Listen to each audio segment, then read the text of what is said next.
Bij deze kruising onder de Rijkstraatweg in Jisteren meid je Bjemmen plak voor een ofonde. Een 60 jaar oude monumentale boekenbeam is met de grootste verplantmachine op een wereld verplanten. 100 meter verderop had de beam zijn nieuwe plakje alweer voen. Dat betekent dat je zulke grote bjemmen als dit, maar gemak verplant je keer zonder dat je er eigenlijk, het lijkt als je de liefst bjemke verplanten steeds, maar de hoorn.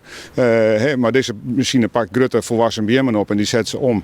Maar de voorbereiding eromheen, dat is eigenlijk het belangrijkste. En straks de afwerking, de BM zit je nou, maar er moet nog hele mooie bjemmengroen omheen. Er moet nog speciaal verankerd worden, dat er nooit omwaaien kan.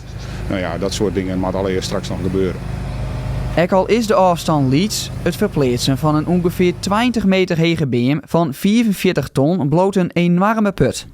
Ja, het is goed. Het was echt heel erg krap. En dat zijn juist de uitdagingen. Dat is juist heel hartstikke mooi. En wat voor uitdaging ziet erin? Waarom werd het zo moeilijk? Het had te maken met een provinciale weg die heel erg druk was. En het was heel erg krap daar onder de bomen langs.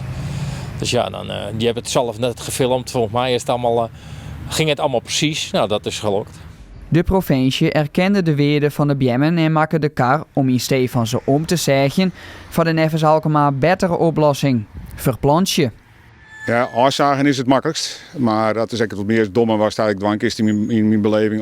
Als de mogelijkheid is om te verplaatsen, dan had een goed plakje voor die BM.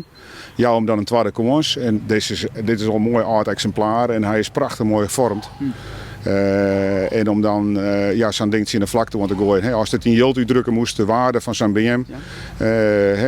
Maar rekening, stel de soest een keerpje in, dan is €60.000 voor zo'n BM niks.